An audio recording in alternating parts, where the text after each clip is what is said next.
Rainollon here. Today is another build showcase and it's Dread Incarnon. So first I'm going to show you against enemies to see how it performs. I'm going to shoot the butchers. You're going to see millions of damage, 40 million, everything dies in a large radius. Blast procs, we have clear, we have single target DPS. And yeah, it's quite powerful. Time for me to show you with mods. The mods I use on my Dread Incarnon. So let's immediately start. So there are plenty of new mods that we got in the past couple of weeks. And the first one is Unseen Dread. What it does is while you're invisible, you get 175% more critical damage, which complements invisible Warframes. And this is an exclusive mod for Dread. Spectral Serration, plus 330% damage while invisible. Also complements invisible Warframes. And we also fix our increased damage problems. Primary Accuracy gives you weak point damage and weak point critical chance. Multi-shot cannot be modified, so remove all the multi-shot mods and use this. What is weak point? Shoot enemies in the head and you do more damage and have a much higher to do crit. And yeah, you're going to see red crits all the time thanks to this mod. Galvanized Scope gives you a lot of critical chance while aiming and headshotting enemies, so a lot of critical chance here. Vital Sense, critical damage. Bladed rounds, critical damage. Prime Cryo rounds gives you cold. Thermite rounds gives you heat and slash chance. Heat and cold gives you blast. Blast is quite good. We're definitely going to hit like a truck. And if you proc blast, everything in 5-meter radius is also going to die. And we have a nearly 50% chance to proc blast, so this is quite nice for clear and also doing damage. For the Axos Weapon Adaptive slot mods, I would highly recommend going for Vigilant Supplies for the ammo economy, enhancing your crits to see even bigger numbers.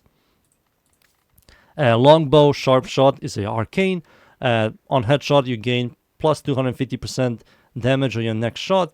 If you have it maxed out, it's 300%. This is a multiplicative damage increase. So we lost the increased damage arcane like Deadhead, so we fixed that problem by using Spectral Serration, which is our increased damage, flat percentage.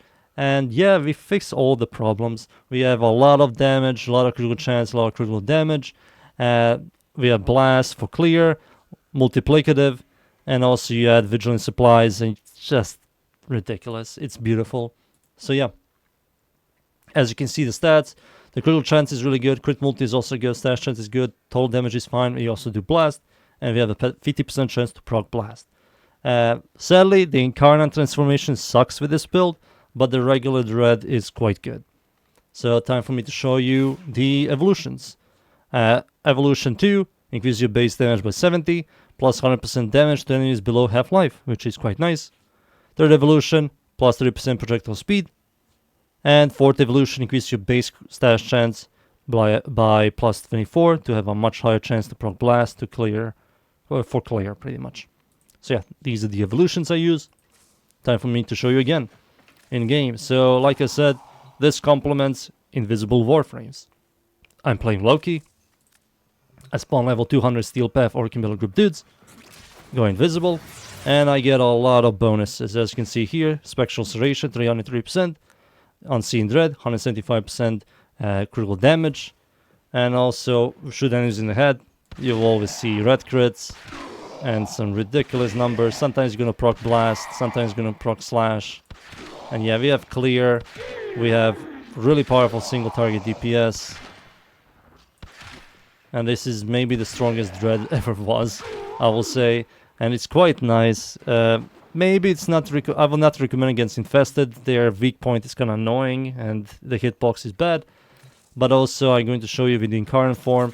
And you wonder, why isn't the Incarnon form good? Well, the Incarnon form, when you shoot the projectile, you can see the projectile is very wide. So the hitbox is like huge. So you can't really aim properly at enemies in the head. Let me go invisible again. You see that I'm not doing a lot of damage. I'm not properly hitting the enemy's head. Same thing with the heavy gunner. Maybe with the butcher. Butchers don't have the shoulder armor, so I can hit the butcher. But yeah, it's just isn't that impressive.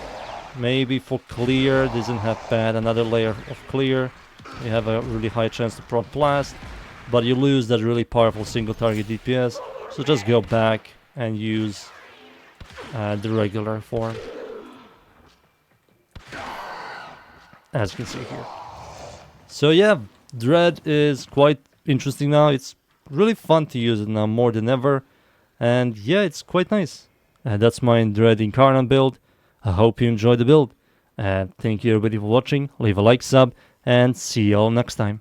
Thank you. Goodbye.